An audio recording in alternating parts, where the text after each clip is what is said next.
Welcome to Service Headline News. I am Marty Smith. I'm Eric Perrott. I'm Jake Walsh. Hey, I'm Scott Westfall. And we're here to bring you the latest headlines and updates pertinent to all servicemen and women. So sit back, get informed, turn your record on, and maybe have a laugh as the Swearing In Podcast presents Service Headline News. Gentlemen, it's good to have you all here. And for those listening, we got a newcomer, Senior Master Sergeant retired Scott Westfall from the U.S. Air Force. Scott, welcome to the program. Hey, thanks for having me on, guys. Eric, what happened on this day in history? Well, gentlemen, I got a good one. This was the day, 1776, 19 October, when the Americans defeated the British at Yorktown. Hopelessly trapped at Yorktown, Virginia, British General Lord Cornwallis surrenders 8,000 British soldiers and seamen to a larger Franco-American force, effectively bringing an end to the American Revolution. Gentlemen, I'm going to forego how he got there, but in the end, a British fleet under Admiral Thomas Graves failed to break the French naval superiority at the Battle of Virginia Capes on September 5th, denying Cornwallis his expected reinforcements. On October 19th, General Cornwallis surrendered 7,087 officers and men, 900 seamen, 144 cannons, 15 galleys, a frigate, and 30 transport ships, pleading illness. He did not attend the surrender ceremony, but his second in command, General Charles O'Hara, carried Cornwallis's sword to the Americans and French commanders. As the British and the Haitian troops marched out to the surrender song, the British band played the song, "The World Turned Upside Down." Although the war persisted on the high seas and in other theaters, the Patriot victory at Yorktown effectively ended fighting in the American colonies. Peace negotiations began in 1782, and on September 3rd, 1783, the Treaty of Paris was signed, formally recognizing the United States as a free and independent nation after 8 years of war. That, gentlemen, happened today in 1776. That's a good day in history. No doubt. Okay, first story. Let's see. Army Combat Fitness Test is official as of 1 October 2022. So I didn't even realize. I never even heard anything. That I know they were experimenting with it, and there were various iterations over several years. I guess this is a decade long. They were trying to change this test, but they finally settled on this new Army Combat Fitness Test, and it's official on the 1st of October. The ACFT became the official test of record for active duty soldiers on October 1. It's a far more complicated event than its predecessor, the Army Physical Fitness Test, or APFT, that the service has used since 1980. That was only a 3-event test measuring push-ups, sit-ups, and a timed 2-mile run. The APFT was largely seen as too simple, possibly an overcorrection from other prior fitness tests that sometimes used ladders, obstacle courses, and other logistically burdensome requirements. There was a part in that article that was talking about Teddy Roosevelt is the first one who made like fitness tests mandatory for service members. And it was something like a 20-mile march, I think, or something. Yeah, it was ridiculous. And then it was like a horseback ride. You had to go like 100 miles over a couple of days. It was crazy. That's a hardcore one. I like that. No shit. Meanwhile, Air Force is delaying their first fitness test till 23 because of COVID. Yes. You guys haven't done anything for the last 3 years, so let's delay it a little bit longer. I'm sure they should be tip-top by the time they roll that out. Oh, yeah. Okay, the Army Combat Fitness Test is a 6-event test. Each event is scored to a max of 100 points. You fail an event if you score below 60 points. All right. So most of these are fairly explanatory, but there's a couple that I'm going to have to talk you through because I had to watch the videos on them to see what they were talking about. All right. The first event is a 3-repetition max deadlift. So you deadlift the maximum weight possible 3 times.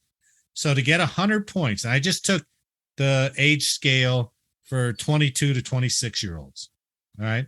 There's one for 17 to 21, and then it's graduated up from there. So I just took the 22 to 26. So to get 100 points in the event for males age 22 to 26, you got to do 340 pounds 3 times. I'd have smoked that ass. Minimum to get 60 points in event. Anything below that, you fail it. So the minimum for 22 to 26-year-old males is 140 pounds. All right. Wow. Max points for females age 22 to 26 is 230 pounds, and their minimum is 120 pounds. Right. So you do that event, and it doesn't say how much rest time you get in between events. But you're doing that event. You move to your event number 2, which is called the standing power throw. All right. And as I describe this, just think of all the back profiles that are going to come up. I'm pretty sure I pulled that move the other night. Did not go over well. You didn't get max points on it? There was no max points given. Right. Mostly due to chafing. All right. Standing power throw. Throw a 10-pound medicine ball backward and overhead for distance. Oh, Right. nice. So you're standing, you're back to the start line, and you chuck it over your back, over your head. The max to get 100 points for males 22 to 26, you got to throw it 13 meters. The minimum is 6.3 meters. Well, how the hell far is 13 meters? Well, I don't know. That's not even an American unit. I know. I was thinking the same thing. I was like, all right, they've got one of the events in this Calculator. one of the events in this test is a 2-mile run. Yet the standing power throw is measured in meters. So It's like 6 feet. what's that? Like 6 feet. Yes. 7 feet. That's Wait, 13 meters? 13 Right? meters. 42 feet. 40. Yeah. That's now that's a little better. That's what I'm talking all right. And the minimum is 6.3 6? meters. Communist. What, 18 feet? communist. Are you converting 20 it? feet. Yeah, I got the calculator right now. 20 feet. about. So the minimum is you just drop it off the back of your head. Yeah, 20 feet though. Well, 20 No, feet. minimum's 20 feet. What is this proving? That you Well, don't drop it on your head? Like, I don't know. how many closed head injuries are coming out of this? I'm with Marty though. There's a lot of lower back straining going on here. Now, go the guy who's pushing 25 years in, right? Yeah. You know, that E7 or E8. And they're like, okay, take this medicine ball. And he's like, fuck that. I'm retiring. I'm just gonna watch my intestines pop out of my abdomen. Goes over. Especially if you haven't been doing it this whole time, right? Well, right. And I guess this has been since 2019. They've been proposing that they switch over to this new test. So, I'm sure their briefing is like, oh, they're working towards it. And I was like, no, they're not. They're not going to work towards it until it's mandatory. So, Yeah, well. but anyway, the max for the females 22 to 26 is 8.5 meters, and their min is 4 meters. So, but they're all throwing the same 10-pound medicine ball. All right. That's cool. Third event. Now, this one is a weird one. Hand release push-up arm extension. All right. Yeah, I know. It's the worst title they could ever give it.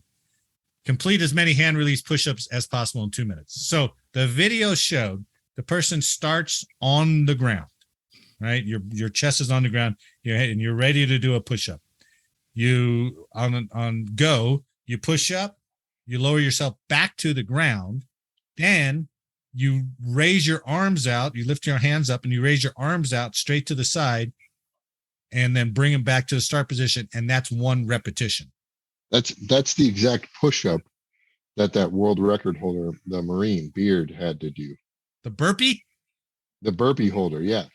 So that's the push-up she had to do to accompany the burpee to win that world record. Wow. I'm having trouble envisioning this push-up. Yeah. That's why I wanted to show you the video.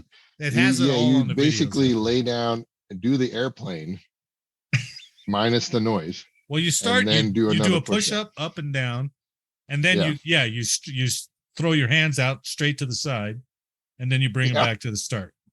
I would be. It's almost like a rest in between the push-up. It is until you see what you got to do in 2 minutes. So the max for males, 22 to 26, is 61. Ooh, shit. Yeah. I remember when I could do that in 2 minutes. Oh, What? different. Sorry. Never mind. Go on. The men for males, 22 to 26. Listen The to this. men for males. The Marty. minimum hand release push-up arm extension for males, 22 to 26. If the max, you get 100 points for 61, right? What do you think you would get 60 points for? 25. That's what I would think. I was like, okay. It's 10. You do 10 and you still score 60 points My kind of military. in I'm 2 still in. minutes. So, Man, I would maximize my effort on that one. You'd get 12 out of me on that. and one for the first sergeant. Yeah. Max for females 22 to 26 is 50, and their men is also 10. Huh. So interesting. Okay, then Is moving that on. also 60? No, it's 50. Their max is Oh. 50. Okay. So if you watch the video, Army has a whole website dedicated to this thing, and it shows videos for each one.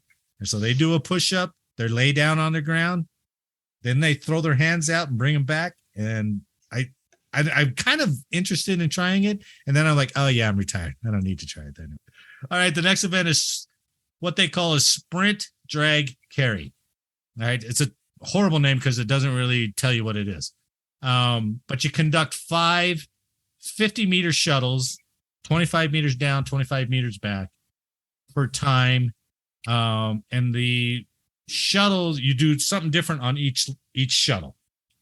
So the first shuttle, remember, it's 25, I think it's 25 meters down, 25 meters back. So the first shuttle is just sprint down and back. Then the second, once you come back, you grab this 90-pound weight with straps and you drag it on the ground. You drag it all the way for 25 meters and you drag it all the way back. Then the third one is a lateral shuffle. So you face sideways and you laterally shuffle 25 meters, and then you shuffle 25 meters to your right, and then you come back, shuffle 25 meters to your left.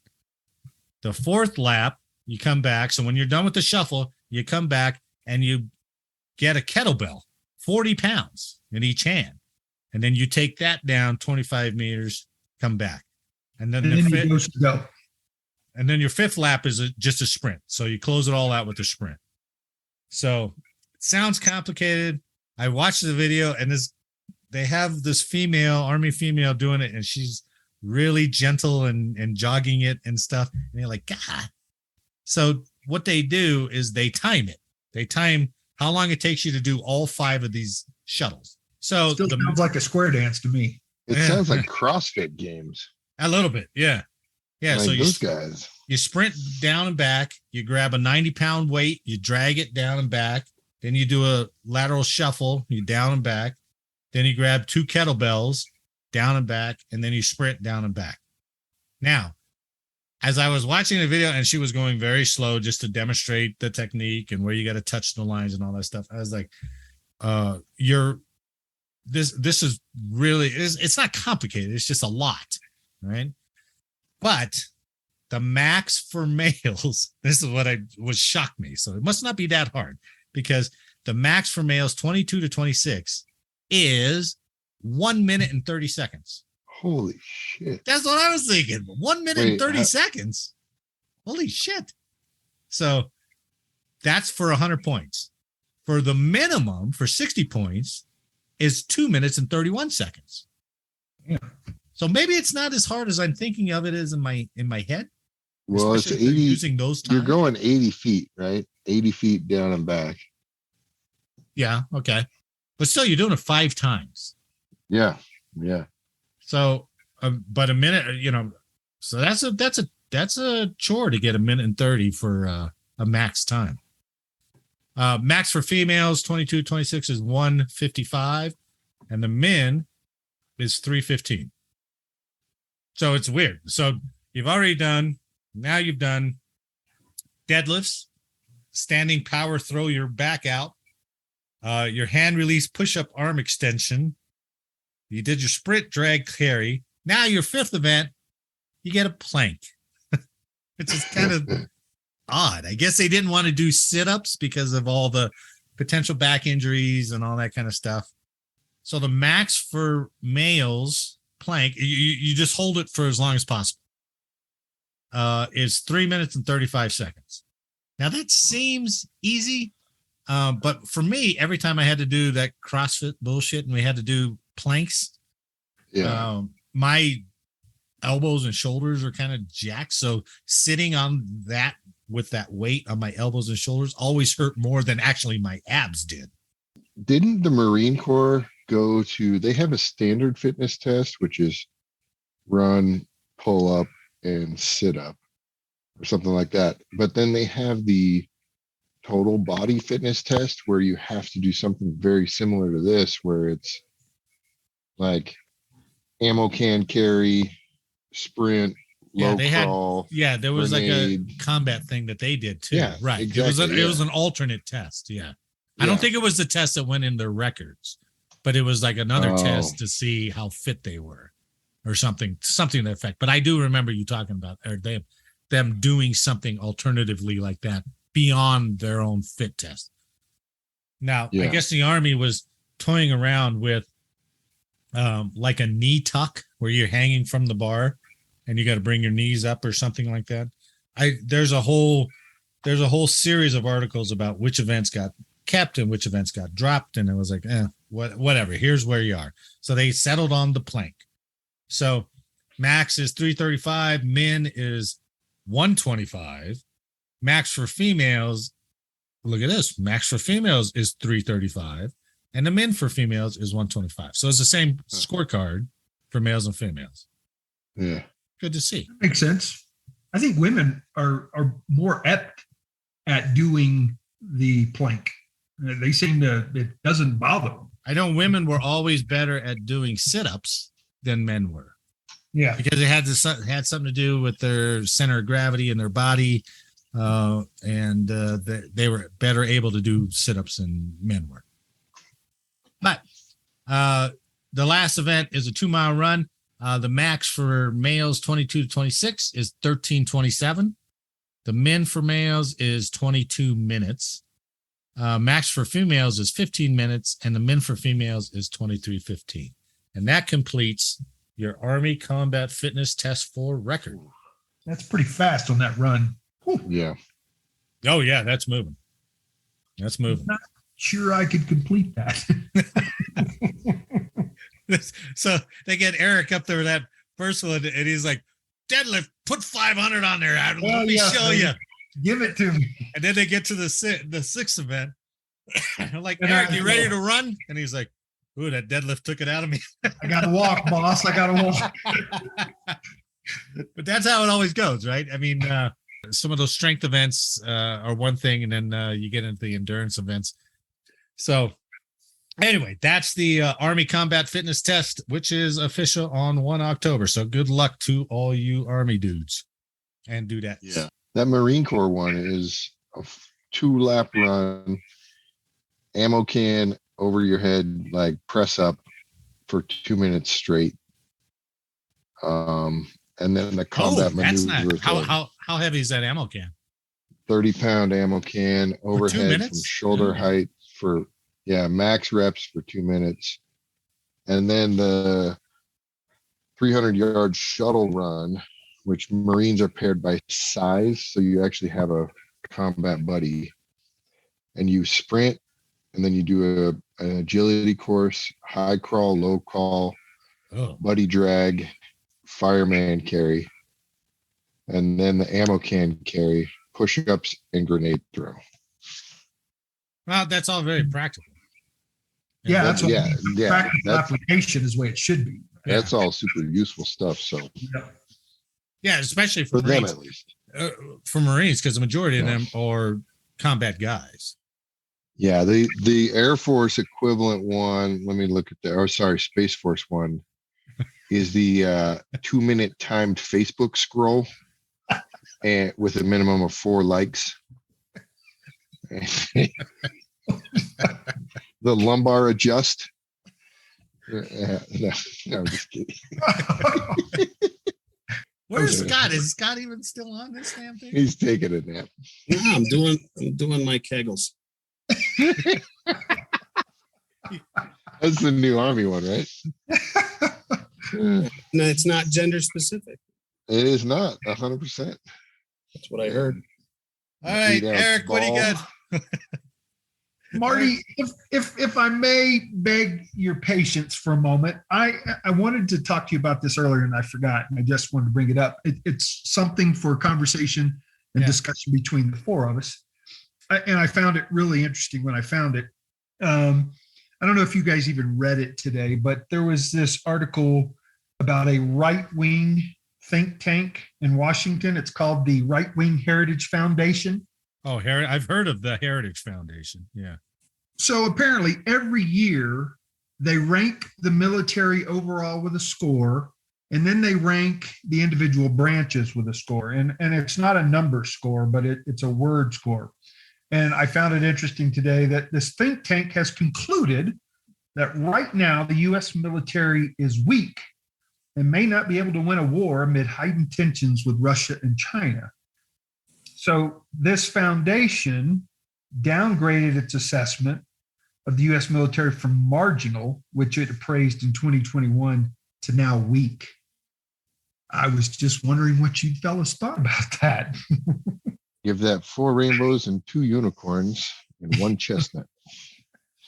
I mean, it went as far as saying it's at growing risk of not being able to meet the demands of defending America's vital national interest and is weak relative to the force needed to defend national interest on a global stage against actual challenges in the world as it is rather than as we wish it were.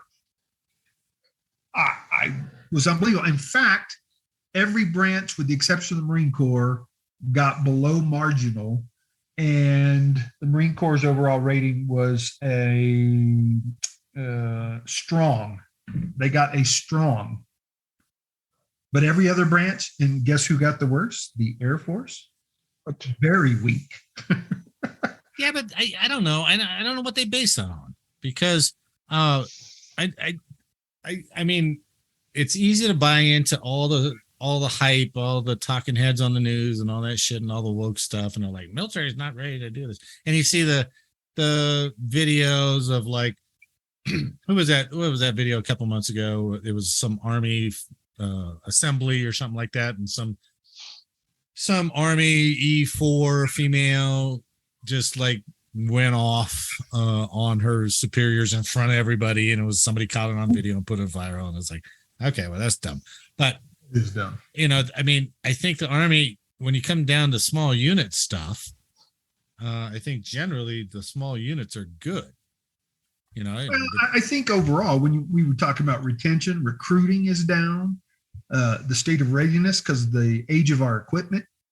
I think that we have a tendency to do this ebb and flow thing where it takes us a while, where there's a core group of people saying, hey, we need to address this issue. We need to address this issue of we may be weak in this place. And it takes us getting punched in the face or getting into a serious situation. And then all of a sudden we spring into action and all the bullshit falls to the side.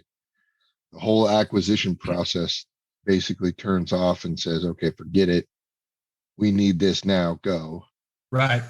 Yeah. Right. And all the additional training just goes away in the drop of a hat. All that stuff just is like, okay, we're doing what's mandatory. Go now, get the job done. I think that's true. That's true. All the way up until like the 80s.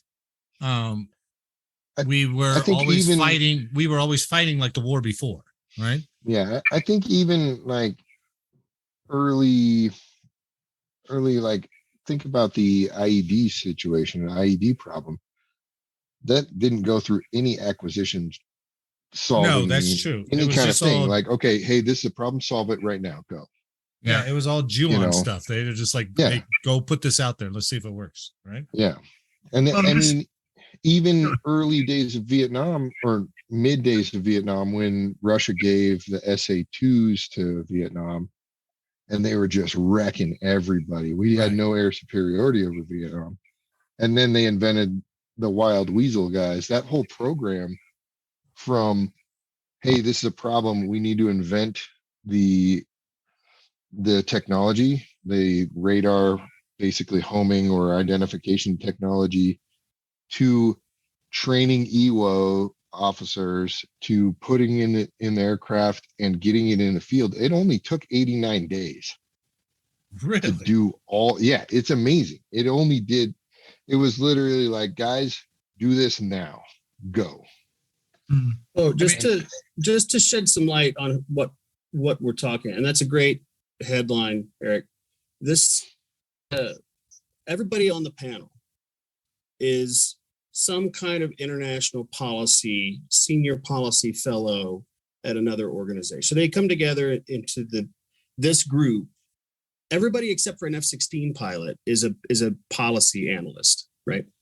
And there are 4 questions they ask that headline the report.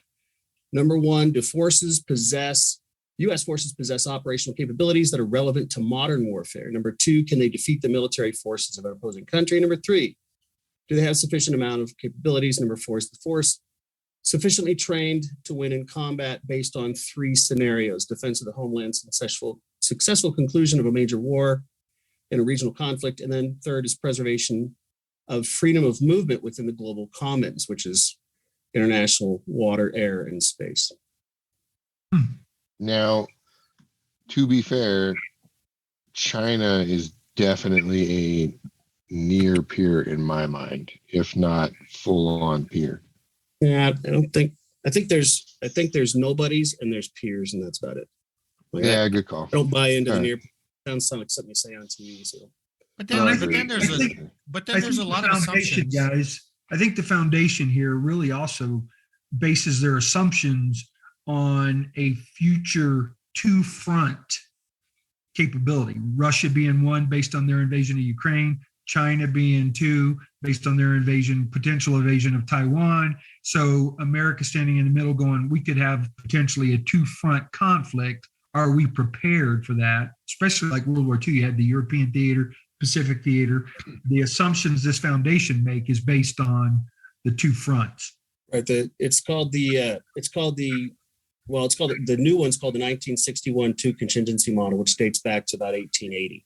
Be that as it may, nobody's fought a modern war battle. I mean, the closest we got was Iraq, and Iraq's tactics were like, hey, let's bury ourselves in a hole and maybe we'll survive. We just had a bunch of ammo that was going to expire. We had to put use. That's true. But I mean, we have had air superiority since mid 60s, late 60s. So we haven't had ground forces attacked since then from the air. So now China has an air force, Russia has an air force, so that's different. But they haven't fought anybody with the same capabilities either. So I think when they get down to talking about readiness, and it's a little bitter to go, oh, these guys, American Army's not ready. I don't know. Go out to the National Training Center. Go out to Grafenwehr. How are the exercises going? How are these guys doing out there? Are they maneuvering properly? Are they performing what they're supposed to be doing properly? None of those assessments are coming into play, or at least it doesn't seem like they're coming into play. Go out to the Air Force's exercises. What's the big one in Korea? Ultra-focus lens or Whole Eagle. CTPT. Yeah. So any of those. How are those command post training now? How are those exercises going? Are we just failing objectives, or are we like, no, they're pretty good? So it's tough to sit now when you get into numbers. Like I've read those articles about the numbers of the Navy ships. That could be a big issue. because we're way down, right? We haven't put enough new ships out in the last 20 years to match China's Navy. Yeah. So I think numbers, yeah, we're in big trouble. Their air-to-air capability is impressive. Who's that? China. Well, sure, they got loads of it, right? Yeah. But at the same time, you see, now this may be making unfair assumptions, but at the same time, you see Russia kind of bogged down in Ukraine. Big time. Yeah. Now they're not throwing everything at them. I get that, but at the same time, it's like, okay, we're pretty good at war fighting. Sea land battle or air sea land battle, whatever the new doctrine is. We're pretty good at coordinating that. Even though I've been in the midst of some of that coordination, I was like, "Ooh, that was lucky we got that pulled off." Right? But there's so many different nets. There's so many moving pieces. Fog of war starts like, minute one into an operation. But still, we're still pretty good. We're still pretty precise. So it's hard to understand why they base that, what they do, especially when you consider our combat forces. Well, sure. And as a retiree, it's hard to hear somebody that may or may not have ever been participating in a conflict tell me that our forces are weak now. Yeah, exactly. Scott? So I'm debating on how much detail I want to go into because I train the forces right now. At least don't go into any detail. But I will say this: I'm still in the game because I still care about the kids that are going down range and don't have any tools to do it with. But I got to tell you what, I don't see a solution. Well, I think there's only two ways you can change your course. You can change it on your own, or the enemy can change it for you. And I don't know who said it, but I think there's some history in that. The Americans go in and go, "Yeah, we're here and we're bad," and we get kicked in the nuts. We go, "Okay, all right, got to clean it up here," and then we change our tactics and pull it out. Well, to emphasize that, if you think about how Desert Storm went down, right, when they kind of powered down to Colin Powell and Schwarzkopf, and that plan that they executed, it resulted in a 100-hour war, right? It was quick. But when you get into the invasion, or when we went into Afghanistan, and then the powers, and this is what worries you, the powers that be, the Joint Chiefs, the Commander-in-Chief, all that was like, "Hey, turn around, we're going to go to Iraq." And they're like, "What?" And they did it. They just totally left that theater and went to Iraq. So I think the units can fight. I think they're more than ready. I think they're willing to fight, and they're capable to fight, even though they may be low on numbers and equipment. But the policy, I don't know what policies are going to follow.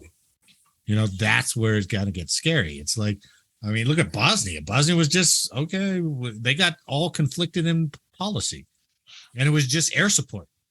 It's crazy. I will make this observation. I think combat and encounters remain very much traditionally kinetic.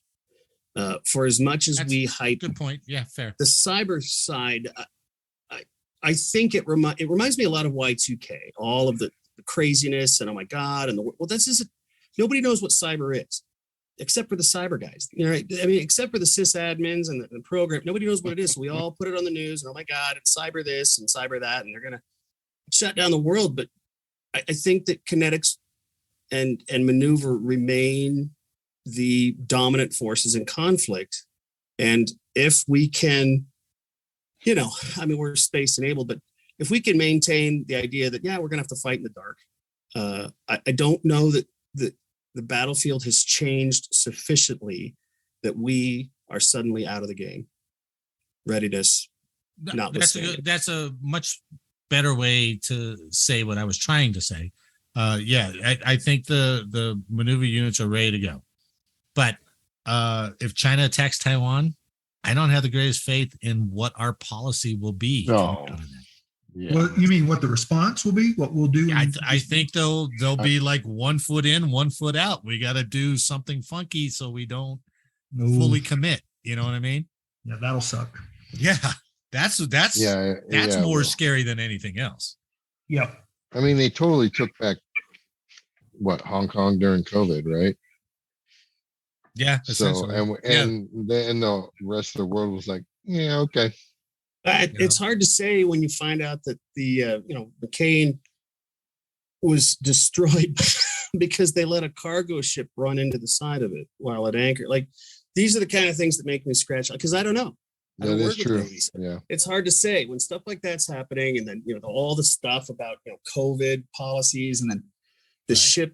They relieved his commander because he said something on the PA, but then everybody wanted him back. Like, it's hard to say because everything's about clicks.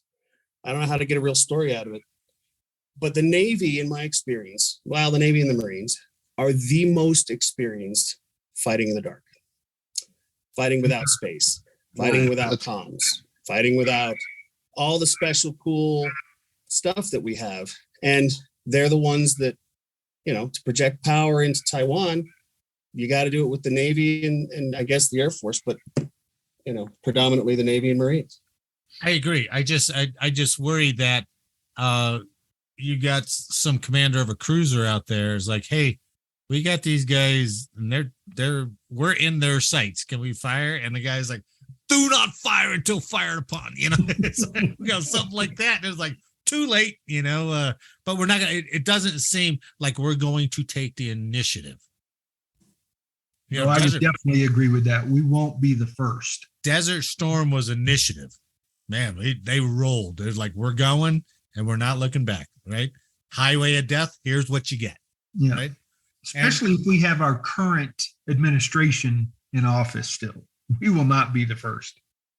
No, and that's going to put the combat units that we were talking about who are capable, that's going to put them at pause and at risk and everything else. And, it's not going to be to try to win a war. It's going to be to, I don't know. That's the scary proposition. Does it feel like, for me, it feels like the current popular overall, this mindset is kind of one of, okay, let's pull back. Let's not deal with any of this crap. Let's fix what's going on with our country first. And just based on Afghanistan and all the other stuff that's happening, it seems like the national mindset doesn't feel like a reach out and fix problems beforehand or do something like that. No, they don't want any of that. Yeah, it's much more isolationism again. Yeah. It's we shouldn't be involved in their world problems. Well, we should get involved in certain situations because that makes your life easier. Actually, I just want to make a deal. You guys to get Taiwan, fine. We get Canada. Shake hands. Deal. Done. All right. On behalf of Master Sergeant Perrott, Senior Master Sergeant Wall, and Senior Master Sergeant Westfall, I'd like to thank you for listening today. I hope you enjoyed the show. And if you did, please leave a like and share the podcast with someone else. Let us know how we did in the comments. And as always, make sure to download the next episode for more Service Headline News. Gentlemen, it's been a pleasure. I'll see you next week. All right. We'll see you. We'll see you. We'll see you, Marty. And Scott, just remember, I like my yoga pants like I like my haircuts. High and tight.